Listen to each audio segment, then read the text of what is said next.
Yeah. Welcome to the 2 Decades Too Late podcast, everyone. I am Brad, hanging out with Josh. What's up?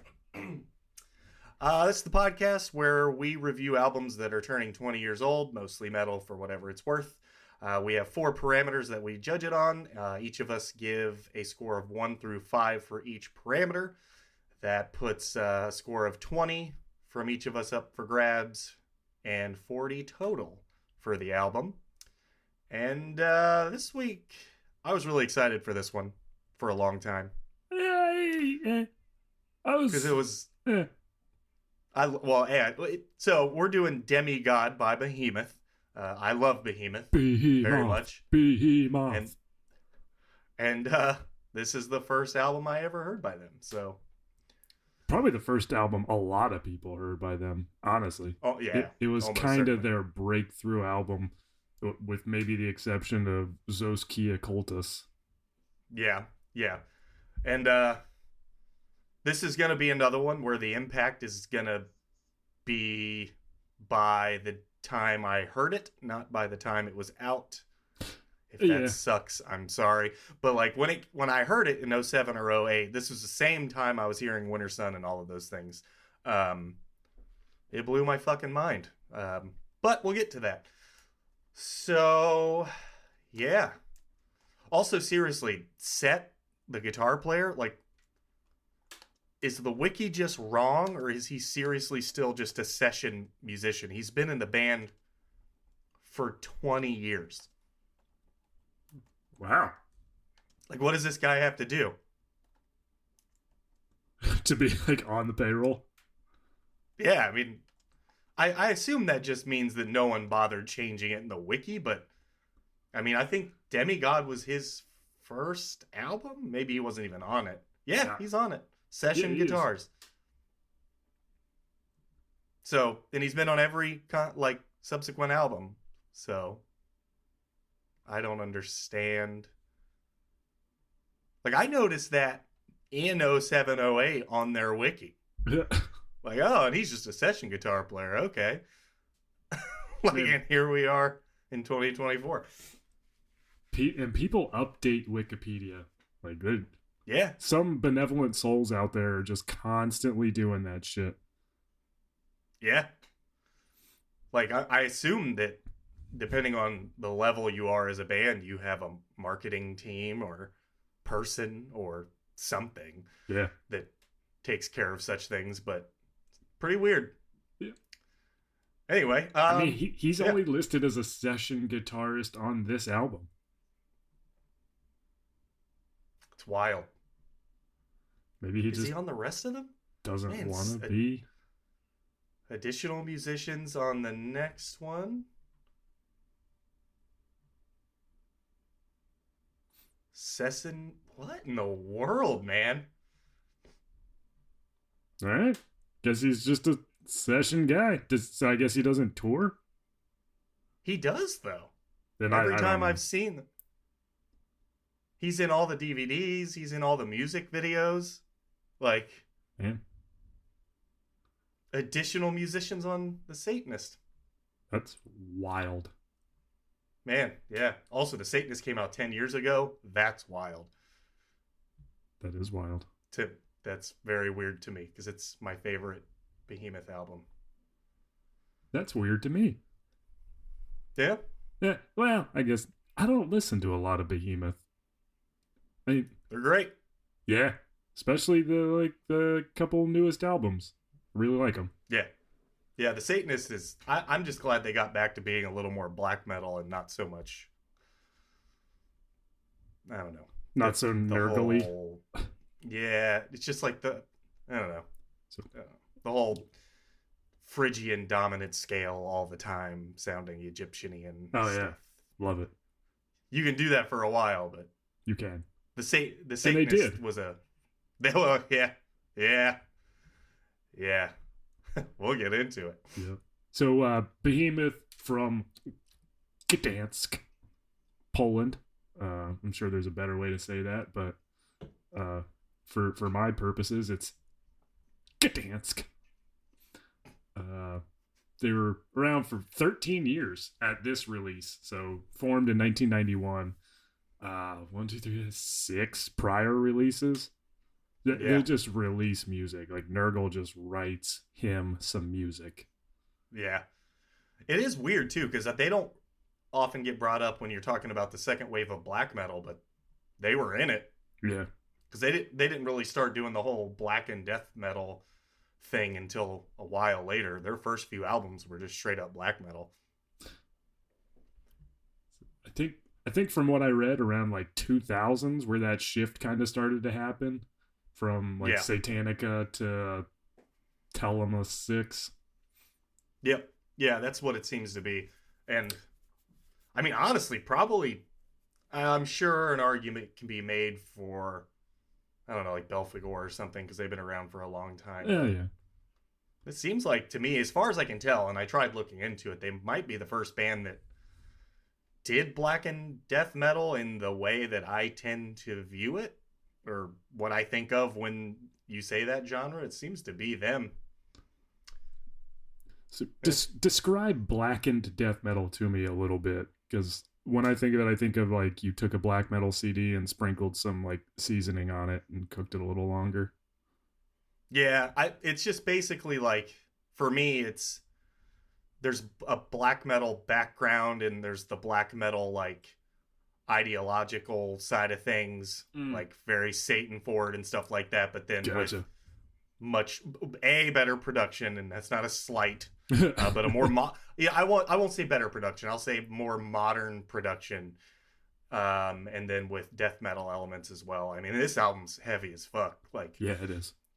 I would say, honestly, if anyone ever wanted me to give them like a song or a band to show what I deem to be like what heavy is, quote unquote, capital H heavy, it would probably be something from these guys, because when they're heavy, it's very fucking, it crushes. But yeah, that's how I see it. It's just black metal background to an overall death metal forward. Gotcha. So in this case, the vocalist would be roughly within a city block of the microphone? Yes, correct. Okay. He would not be doing the vocals in a cavern. Right. Like,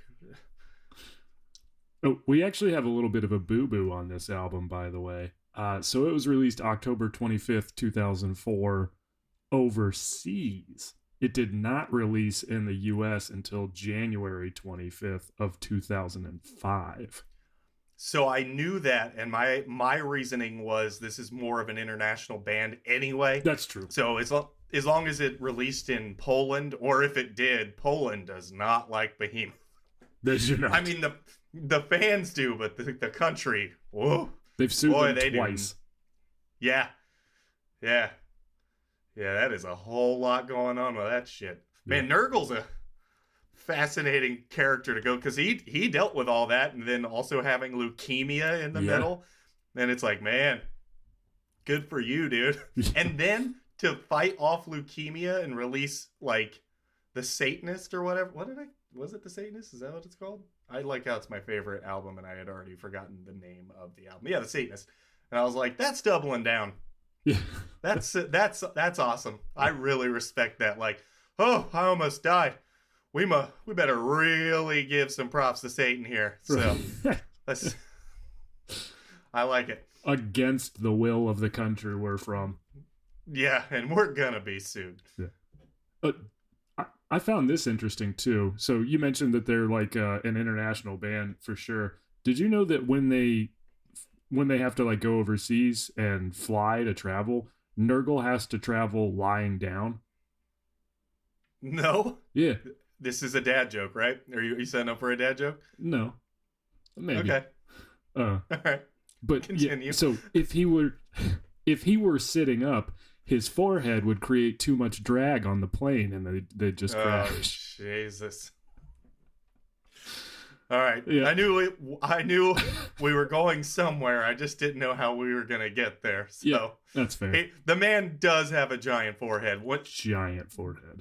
Best decision, like out of anyone who decided to shave their head, he might be the one who made it. Like, it was the best call when he did it. Now, it was because of leukemia, Right. I believe. So that sucks. But having his long hair made his forehead just look 10 times the size. So big. Yeah. Like from his eyebrows to the top of his head is roughly the distance a traditional black metal album artist would have been away from the microphone. I'm bringing it all together today, man. Oh man, that's pretty good. Yep. For a band being around this long too, not as many former members as I would expect. I mean, there's a few, but it's really not that bad. I mean, go look at Zayo's wiki, and it makes this look silly. There's like a whole page on Zayo's former members. Yeah, it's extensive. Which we have a Zayo album this year, right? Yeah, I think Funeral of God. Funeral of God? Yeah, looking forward to it. That's a good one. Yeah, it is. Or it was. Yeah, true. We'll find out. We'll see. It's been a while. Yeah. But yeah, on this album, it's Adam Darsky, vocals, guitars, acoustic guitar, lyrics. Inferno Nurgle. On the drum. No, it's Adam Darsky. He actually did legally change his middle name to Nurgle, though. That is a thing that happened. Sick. Listen, on the the 0.17 zeros and 1% chance that Nurgle hears this, I'm not going to be the guy that calls him Adam Darsky. Yeah. I mean, he's never gonna, but my God. No, he seems actually like a pretty funny dude. He does, yeah. It probably wouldn't even matter. A lot going on. Inferno on drums and Orion on bass guitar. And set. Session. But session as a guitar. session, yep. I don't understand. I wonder. Oh, backing vocals. Oh, no. I'm not looking at the album. Piotr Banka on synthesizer. Carl Sanders from Nile also featured on one of the songs. Funniest thing ever is I'm listening to Zool, and then there's a lead toward the end, and I'm like, that sounds like Nile. There you go. Yep. Nailed it. And I was like, oh, Carl Sanders is on the album. Also, worth pointing out, at least to me, Sharon Weniker's Grammatical Consultation. Yeah. That's pretty rad. Because I'm sitting there listening to this, and I'm like, I don't know how to pronounce. Like, I was reading the lyrics as they went on, and I'm like, man, a good 30% of the words on this thing I can't say. Nice. And I don't know what I-O is in Egyptian. Oh, okay. But I know Io is like one of the mortal lovers of Zeus in Greek mythology. Oh. But I can't. He says that a few times in it. Okay. Oh, Isis and Io. The story of Io is a Greek myth, apparently very. OH. So maybe that just all. Ugh, I'm not doing it. I'm not doing it. So this album does like follow the Egyptian thing like pretty heavily. Yep. Okay. Yeah. I didn't realize when it came out, but like it's pretty evident once you start listening to the album. Like there's definitely a story going on there. Yeah, for sure. A lot of talk about slaves. There were a lot of slaves in the Egyptian. True. Yeah. True enough.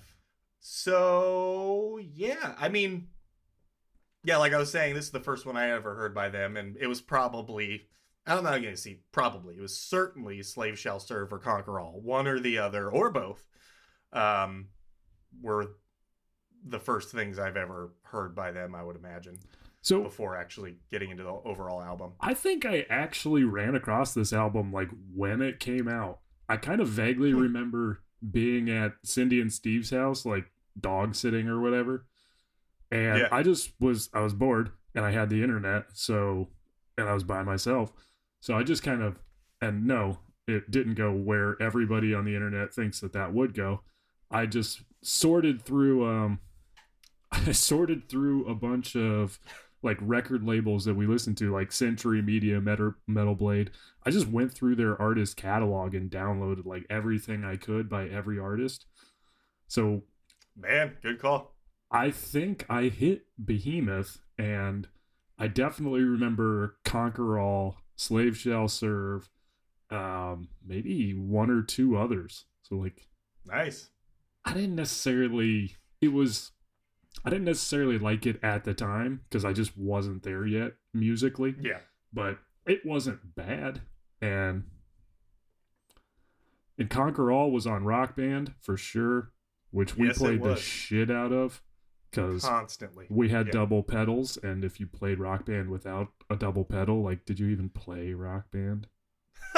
Of course you did. We're not here to gatekeep. Like, you did your thing, we did ours. The weirdest shade ever thrown in the Yeah. history of the world. Yeah. Hey, this game that no one's played in 15 years. Did you even play it if you didn't have a double pedal? Yeah. Yeah. I you got did. the nice kit. It was sick. Hell yeah. Man, that's awesome though. I mean, it's Century Media that was Through the Eyes of the Dead, I believe, and Oh yeah. no, did Century Media pick them up? I think they did, didn't they? I don't know. And we don't Well- have an album from them. No, we don't. I will. Well, it's gonna be in a jam session Oh, because yeah. it's one of the EPs. Which let me tell you, I found and put on a shared drive. I will send it to you because finding it otherwise is very difficult. So Hell yes. yeah. What was I gonna say? Century Media though, definitely Iced Earth is my Century Media entrance. Yeah, okay. January 6th notwithstanding, Right. and Yeah. that band not being a band anymore. So Because he's in jail. I think he's out now Oh, okay. because I think he basically became he sold everybody out. Oh, yeah. So he's a coward on both directions. Not that that's not a good thing, that is, but way to really stick to your guns until not sticking to your guns. Right. Fucking asshole. What a Stick to piece your of shit. guns is also a relatively hilarious phrase for the context of that. Yep. And a band that sounds nothing like anything we're talking about right now. No, not a thing. I think they're sick, though. Actually, very positive, actually, Yeah. for a band called Stick to Your Guns. Very, posi-core. Hell yeah. We called it that, right? Is that what we called We it? did, yeah. All right. Yeah, great album, though. Super good. Super heavy. Just totally crushing, especially for 2004. Oh, God, yeah. I mean, it was, yeah. So, I will say, too, they are very good at an intro. Yeah. Very good at an intro. Like Left Hand of God, that might be my favorite Behemoth song of all time. What an intro. But starting off with that in mind, Sculpting the Throne of Set. The guitar player. Just no, he's not in the band. Sick. Well, such a good start of an album. I mean, that's just really how you do it. I don't even have a lot.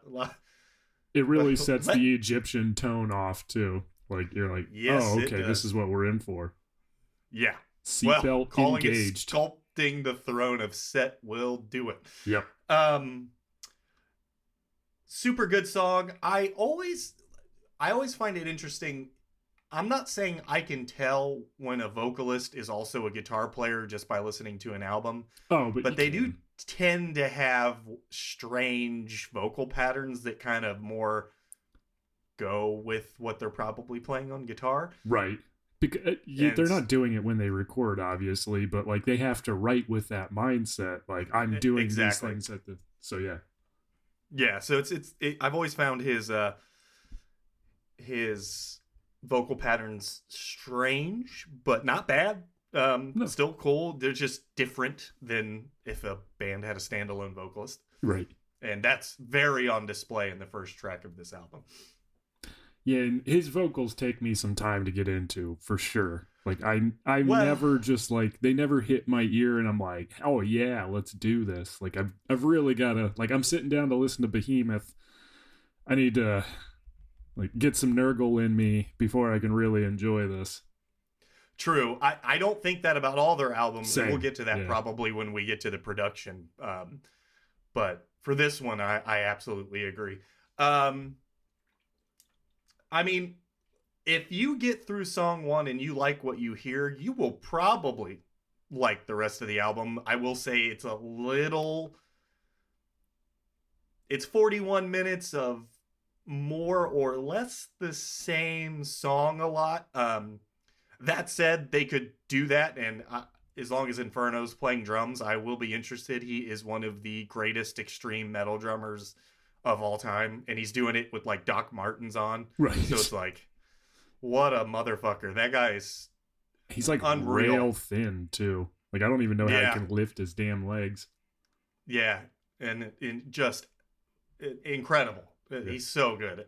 Yeah, it's crazy. So I ended up listening to this on repeat for like a day. So I heard it 8 to 10 times throughout the course of listening to it for this. I did find a surprising amount of variety on the album, but it is pretty deep in the layers of it. So like it's not. There is yeah.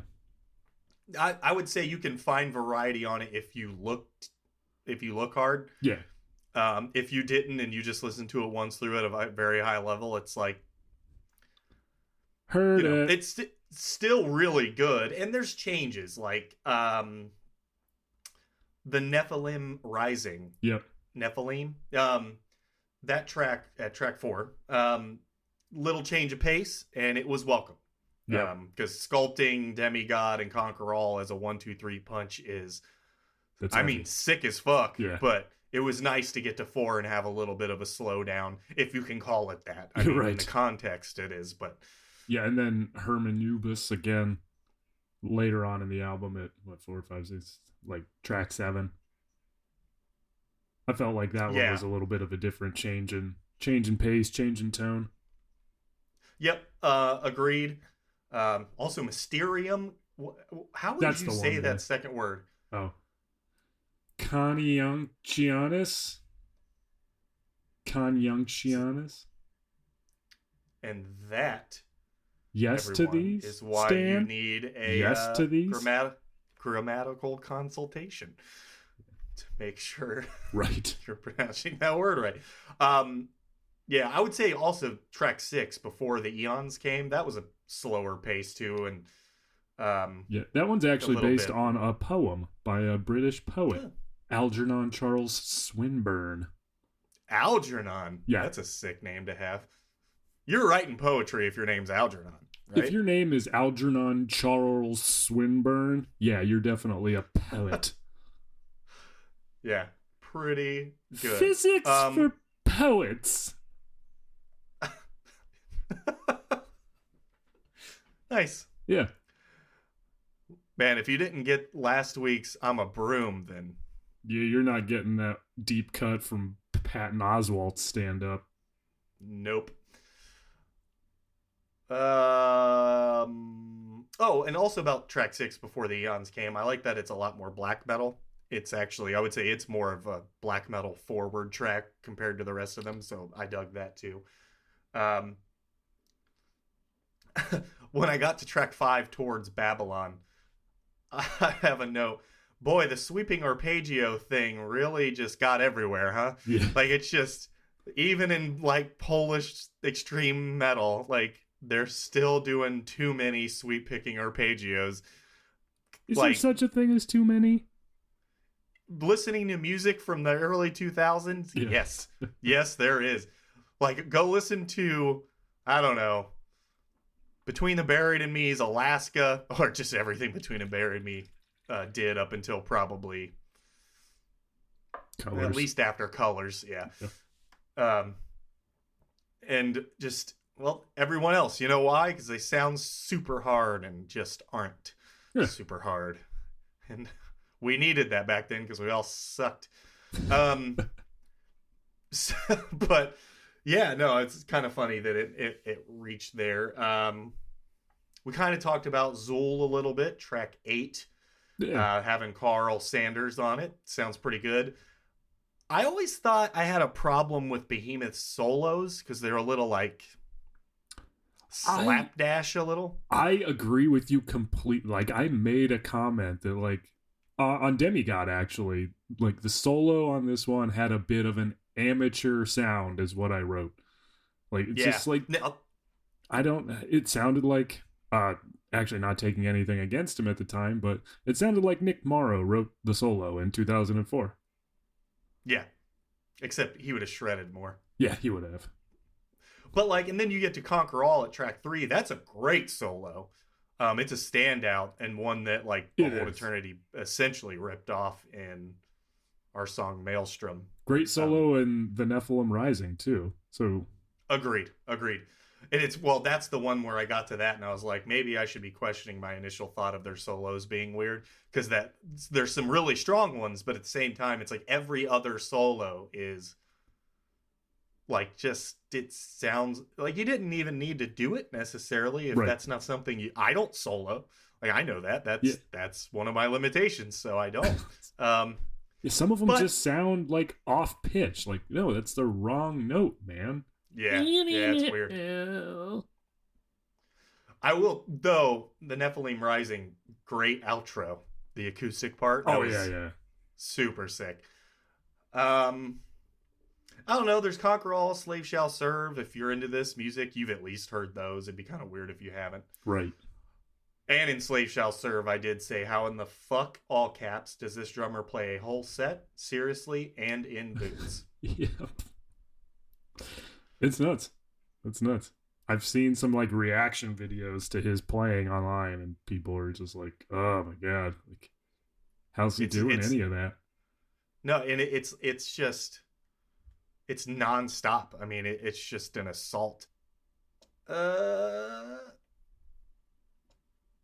to think. I don't know if I have a lot to add from the tracks perspective. Again, I think I will say, and this could be because when I initially heard this album in 07, 08, I ran it into the ground pretty hard.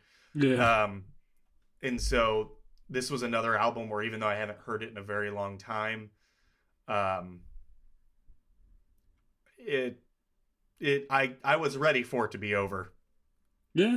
When it was. It didn't really decrease my enjoyment of it, which obviously we'll talk about, but you know, the 8-minute ender, the reign of Shem-Suor, which is a cult, I believe, based on a cult of Set, maybe, which would make sense. That would make sense. Followers of Horus. Oh, Horus. Okay. Consider... How dare you get your Egyptian gods mixed up? You know what? It is slightly embarrassing given what we're talking about. Yeah, they were the followers of Horus. Kind of cool. Shem-Suor. Yeah. Yeah, makes sense. Guess, yep, they were a little on the nose with that one. If they're looking for criticism. Also, Shem-Suor, were they in Batman? Moon Knight? Did you watch Moon Knight? I did, and I don't remember a lot of it. Yeah, weird, but very good. It was good. Oscar Isaac was weird. Just fantastic. He's I mean, what are you gonna do? He's incredible. Yeah. One of the best beards. Also, Very when good. he grows it. Yeah. Like an Ex Machina, that's a beard. Yeah. And Dune. Yep, true. So this is a dumb side note, but we recently rewatched. Ashley did, and I came in toward the end, and they talk about the Bene Gesserit. Yeah. And for some reason, I put those words in my head to the tune of Benny and the Jets, and it's fucking hysterical. Bene Gesserit. Oh my God. It gives a totally different tone to everything they're talking about. Yeah. Yeah, because otherwise you're just sitting there like in total like anguish. Like, oh my God, everything is doomed. Great movie. I still haven't seen the second one and I really want to. Same.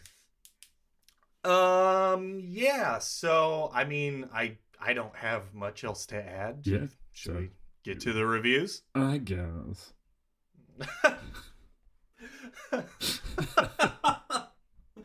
It's almost like that's why we're doing this. Review!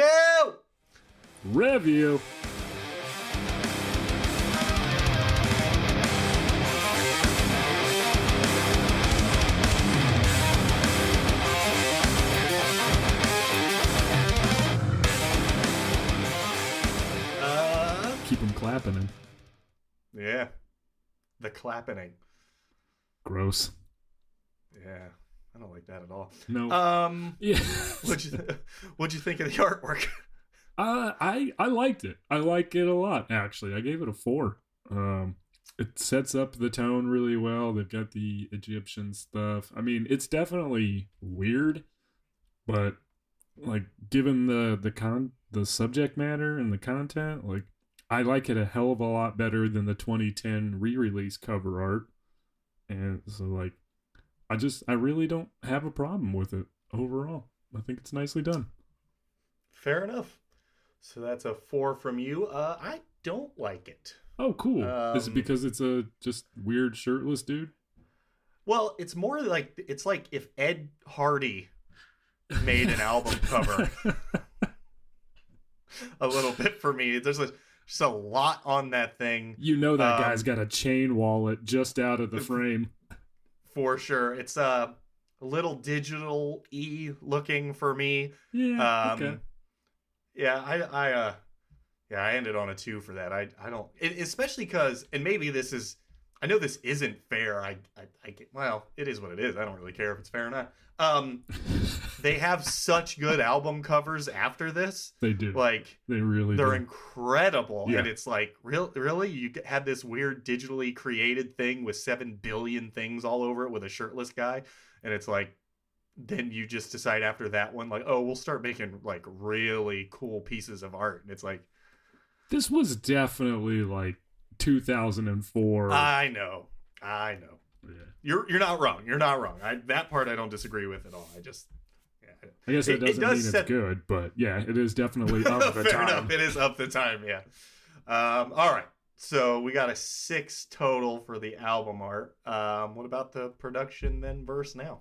So I gave it a 4, and I think in 2004 it was probably teetering on a 5. For sure. Yeah, I would agree with that. But then you think about Demigod, which is always a great example, and Winter Sun, which is always a great example of a 5. And it's very full.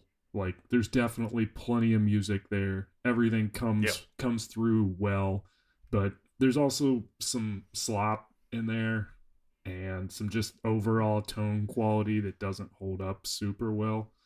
Nurgle produced it, unsurprisingly, but go figure. Yeah. But I landed on a 4.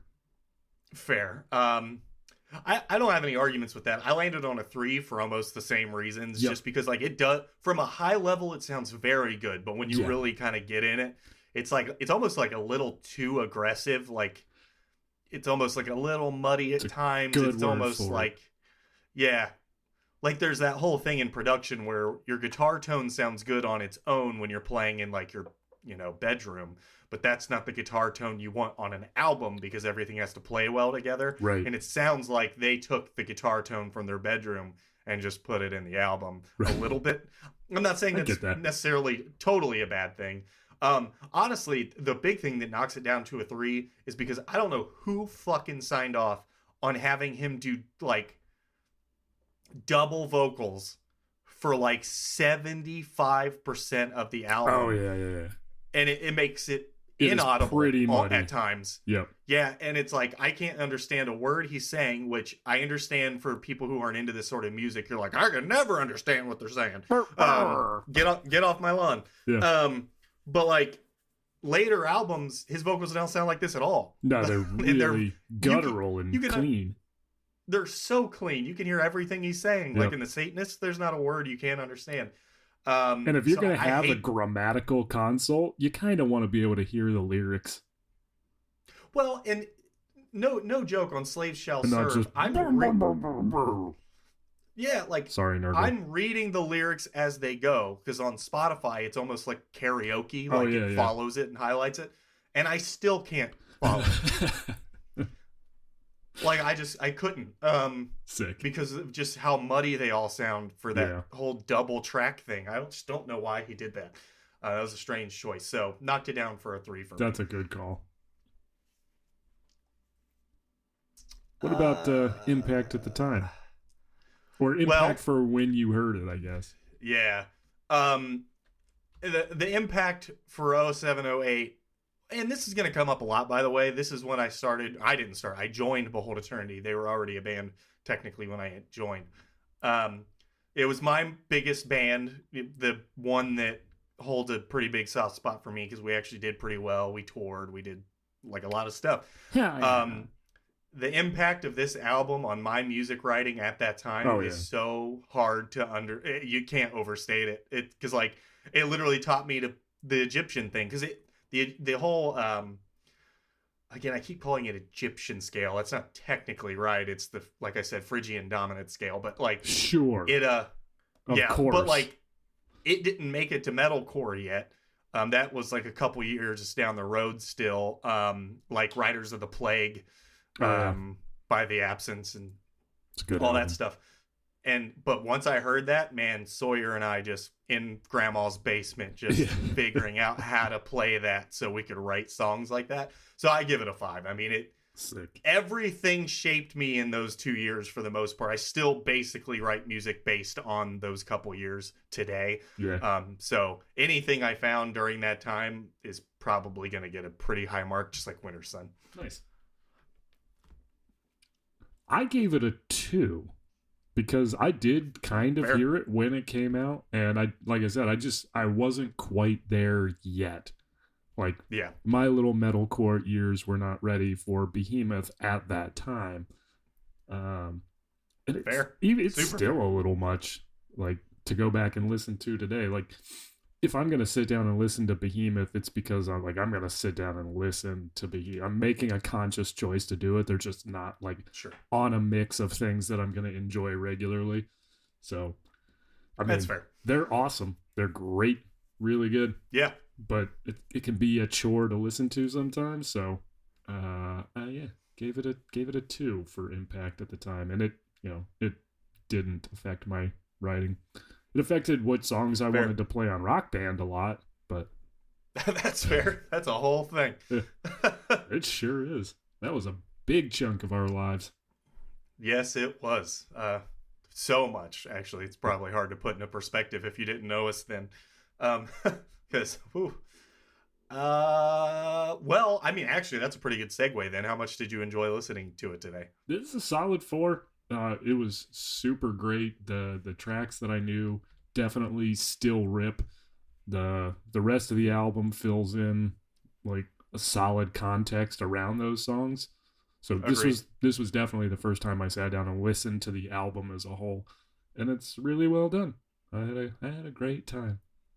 Yeah, I honestly, the only thing that kept me from giving it a 5, I also gave it a 4, was just, again, halfway through the 8-minute ender, I was just a little bit like, all right, I get it.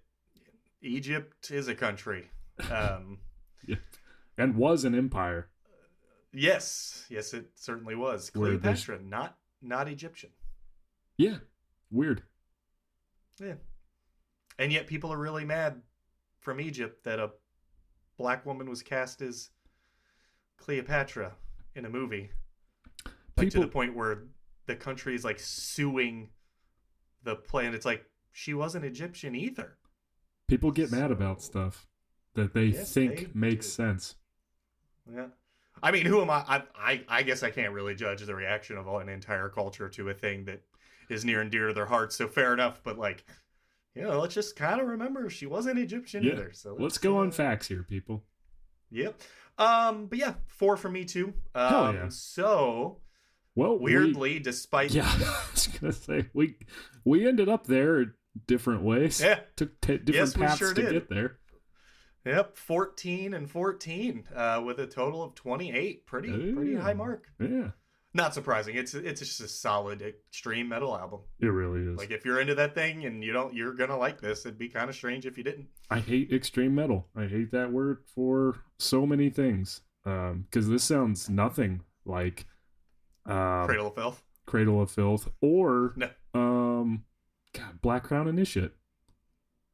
Oh yeah, no, it's a big umbrella. Yeah, it is. Don't know what to call it. Extreme metal.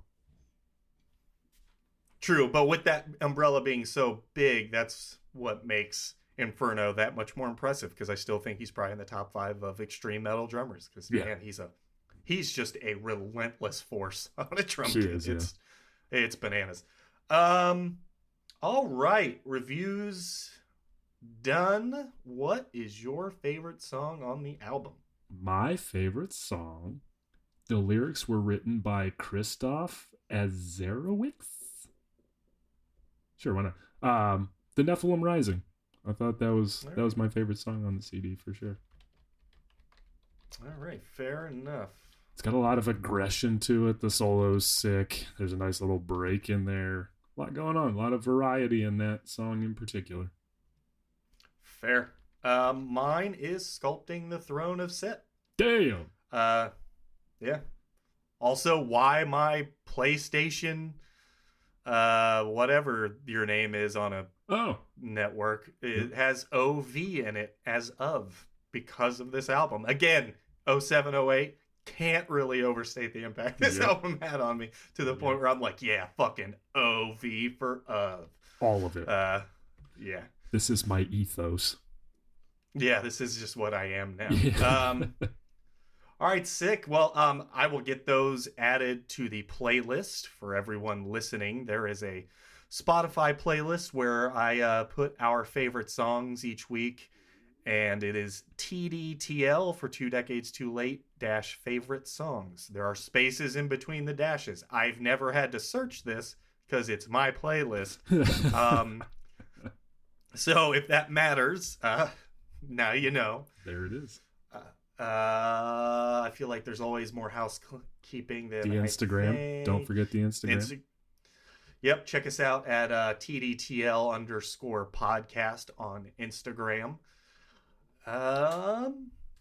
Yeah, good album. Check it out if you're into this sort of thing. I mean, it scratches an itch for sure. Behemoth is kind of again, I know Belphegor fans, I'm not trying to discount you. I understand they're pretty big as far as black and death metal goes. We're not trying to discount both of you Belphegor fans. Oh, God. Yeah, I know. Yikes. Yep. That would go on record saying Josh is the one that said that. Yep. 2 Belphegor fans, and also big fan of Adam Darsky. Ugh. Yeah. I'm out to make some enemies today. Yeah, it's like, what is Kid Rock's real name? It's really stupid too, but who cares about him? Fuck him. Yeah. He was probably at January 6th. And with that...